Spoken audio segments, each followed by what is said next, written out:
I'm Emily, and welcome back to Emily is Too Fond of Books, where I talk about books and I try to post, maybe twice a month if I'm lucky. Today I want to do my April wrap up, finally. I'm really excited to finally get into it because I've been having the craziest allergies for the past like 2 weeks, and I finally feel well enough to film, so I'm psyched about it. So without further ado, let's get into the stats. I'm going to be reading off my phone a lot. I don't know what to say other than I'm sorry if it bothers you, but I have to do it. So, anyways, my stats for this month are I read 8 books, 2,370 pages. My top genre for the month was young adult. The formats that I read were 6 physical books and 2 Kindle books. And my average rating was 3.75, which I feel wasn't that the average rating last month too? Not last month, but in March. I don't know. I'll have to check on that. But yeah, I think that's interesting. I want to preface this whole wrap up by saying that I don't own a lot of these books physically, even the physical ones, because as you know, if you've been here for a little bit, I unhaul books pretty regularly. If I don't give a book, 5 out of 5 stars, or at least like a 4.5, if I feel like I don't want to keep it forever, I will pretty much immediately unhaul it on Pango Books. Link to my Pango bookshop is in my link tree.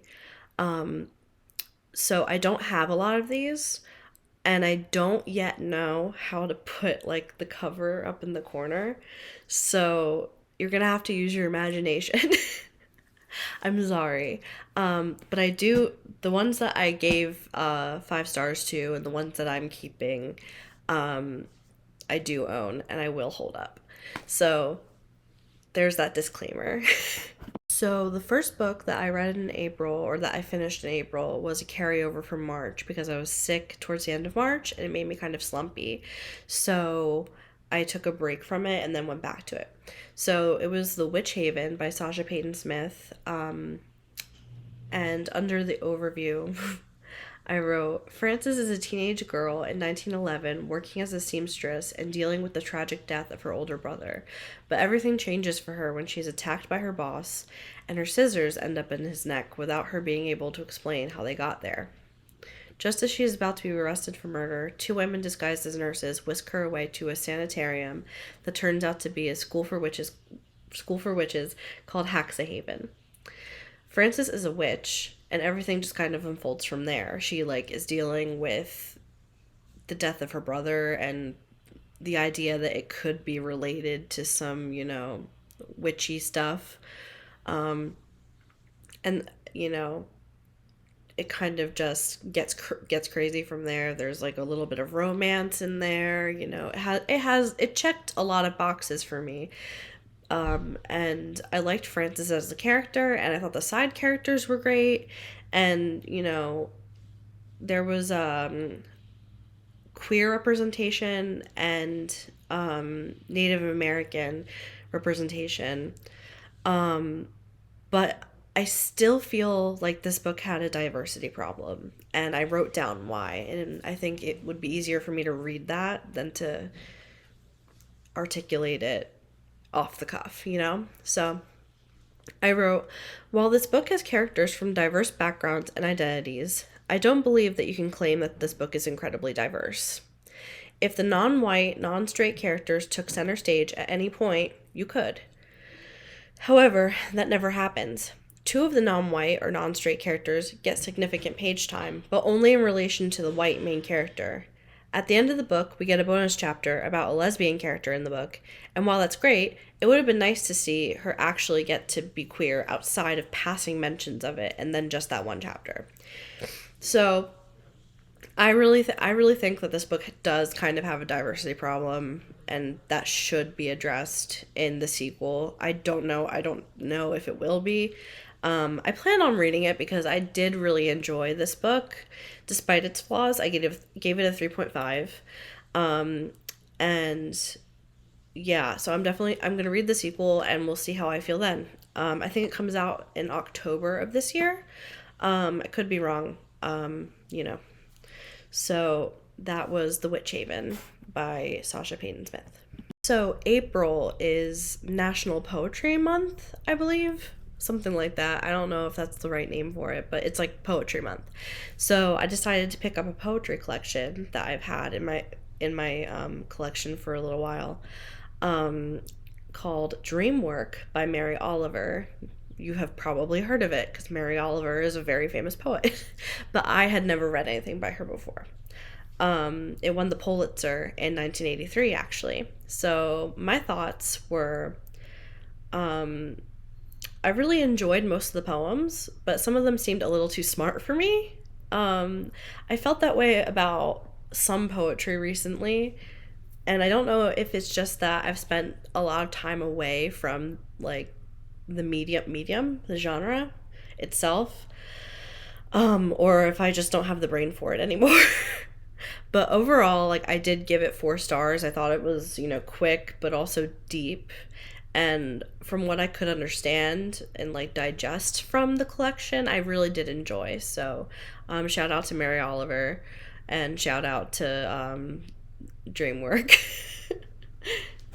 Next one was one of my most anticipated for this year. The cover of this is so beautiful. I don't have it because it's on my Kindle, and the thing is I could show you it on my Kindle, but the glare of my ring light would just, you wouldn't see it and it wouldn't do it justice. So this book is Ophelia After All by Racquel Marie. And the overview I wrote says, Ophelia Rojas is a romantic to the point where her friends playfully make fun of her for the amount of boys she's gotten crushes on. But things get confusing when, in her senior year of high school, she meets and begins crushing on a girl named Talia. This is basically a coming-of-age book about Ophelia figuring out who she is and navigating friendship dynamics along the way. So I gave this 3 stars, which is still a good rating for me. I don't want you to think like, oh, that I hated it or something. It's still a good rating for me. However, going into it, I really wanted to rate it higher. So there's a lot to like about this book. It's funny, the side characters are complicated and fleshed out, like just as fleshed out as our main character. Ophelia's love for gardening is like so sweet. Like I just think that she's such an adorable character. The coming of age element and, figuring out who you are in terms of sexuality, it's handled in a very realistic way. I could relate I could relate to Ophelia's journey to figuring out she's queer in a lot of ways. Having been through some of the same confusion when I myself was a senior in high school, I also thought that the literary references were great. And they were probably among my favorite parts of the book. There were some parts that just like annoyed me and like fell flat. Um, and it made me want to give it a lower rating than I initially wanted to give it. The main problem that I took stars off for, I have so much trouble talking about why I had problems with this, because I did want to like make this a 5 star, so it's difficult. Please bear with me. But I just thought that Ophelia's friends, while they are complicated and fleshed out and, complete characters, I just thought that most of them were horrendous and that she shouldn't have been friends with them in the first place.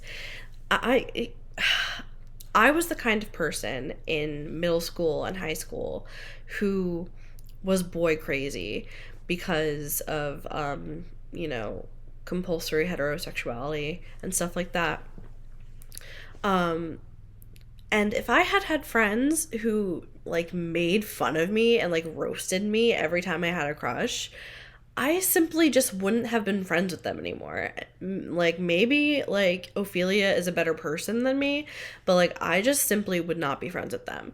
That's just how I feel. A lot of like the stuff about like her friend group, I was like, this doesn't sit right with me. I don't like these people.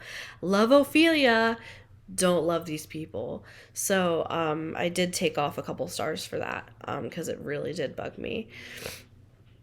But overall, I really think that it's a great book, and honestly, I think if I'd had that book in high school, I it would have opened my eyes a lot sooner than my eyes were opened. So, yeah, 3 stars. The third book I finished is the one I am most excited to talk about because it's a new favorite, you guys. It's a new favorite.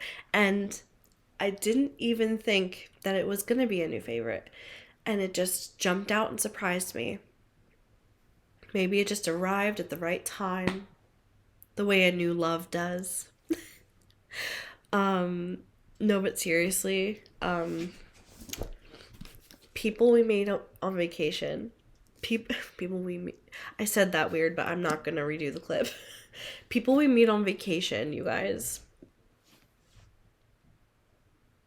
I did not think I was gonna like this, and then I saw Jan Agaton talking about it in a vlog, which usually when I pick up a book that I don't think I'm gonna like, it's because Jan's reading it in a vlog and she likes it.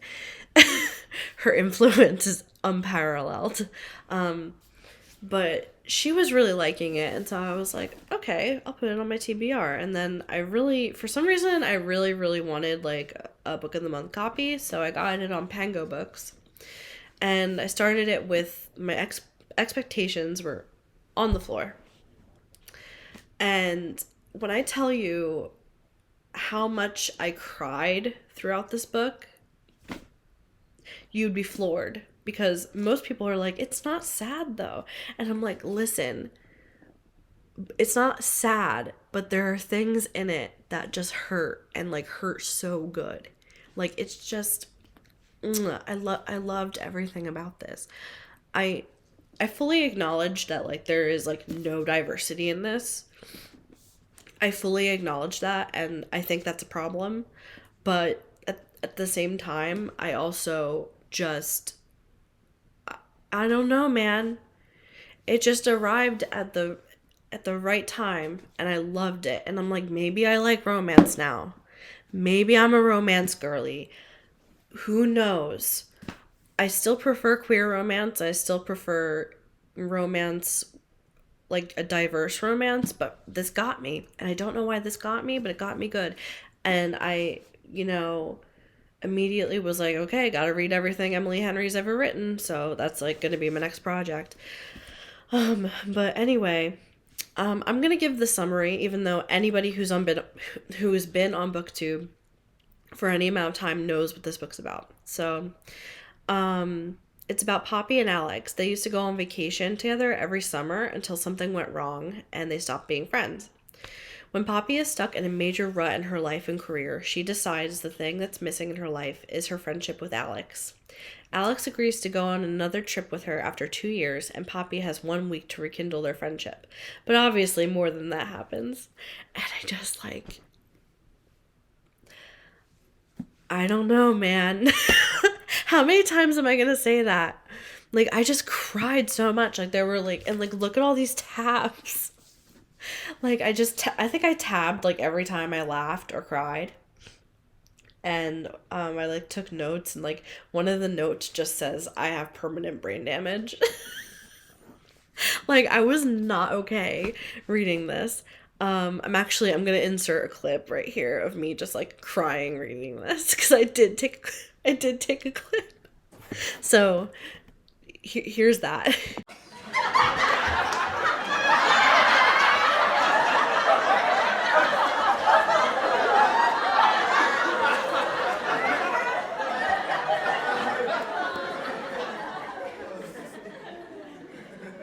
Yeah, that happened, and it got worse than that, but I was not going to record the worst version. The worst version was like the kind of tears where like you can't even see.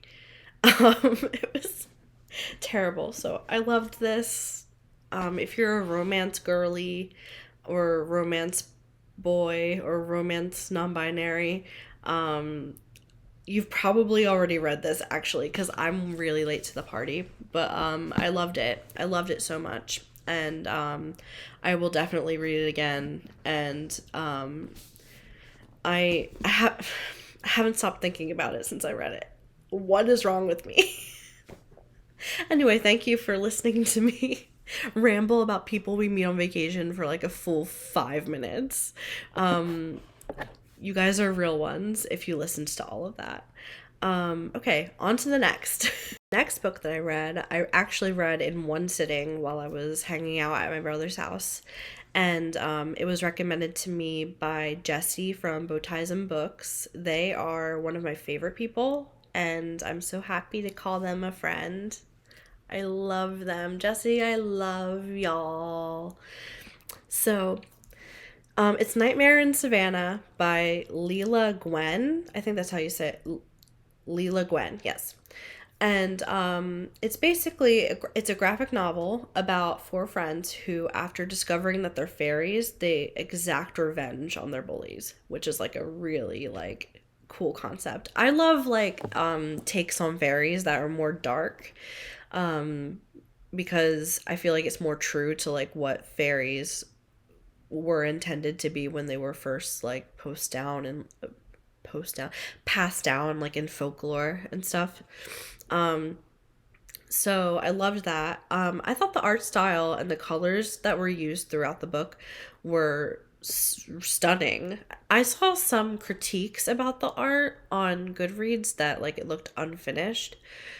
And you know, to each their own. But I don't know. I thought it was really pretty for what it was. I loved that there was like, you know, queer rep, specifically women loving women, and asexual. There was an asexual character, and two out of the four friends, I believe, were women of color. So I thought that was really great. The sapphic romance was so pure and so sweet, and I really loved it with my whole heart. One thing that, you know, kind of bugged me is like there was a scene where I don't know how to describe it except to say that like I was flipping through the pages and was switching it was like switching to a different time in the scene so quickly that it made me think that I was like accidentally missing a page or something. And so that felt kind of like jagged and weird for me, and it wasn't really a part that I appreciated. And I also thought the ending was kind of abrupt, and I don't really like abrupt endings. Sometimes I do, but as a general rule, sorry, had to free my leg. As a general rule, I'm not super into an abrupt ending. So I did give it 3 stars. I thought it was great. It's a quick read. If you like fairies, if you like sapphic graphic novels, pick it up. This next one, I actually have a physical copy of. I know, you can't believe it. But this is Little Weirds by Jenny Slate. You might know Jenny Slate because she's an actress, a comedian, a voice actress. She's very funny. She's absolutely just like one of my favorite people. So sorry, my mind blanked, but anyway, this is a collection of essays and like little poems and thoughts. And she covers, you know, life, love, ghosts that haunt her childhood home, you know, and stuff like that. And I really this was a reread actually. I read this back in 2019, and I just loved spending time inside her head. I think that she is so funny and so insightful, and she, you know, has a quirky brain and puts things in ways that I would never think of them. And it's really refreshing. I think it's really refreshing. I really think that like everybody should read this. Also, the cover is so cute because like it's like these flowers, like a wreath and everything, but then there's like a cheeseburger and like a hot dog, and it's just like so lovely. And so I highlighted all throughout it on this read, and it's just a really special book to me, and a lot of the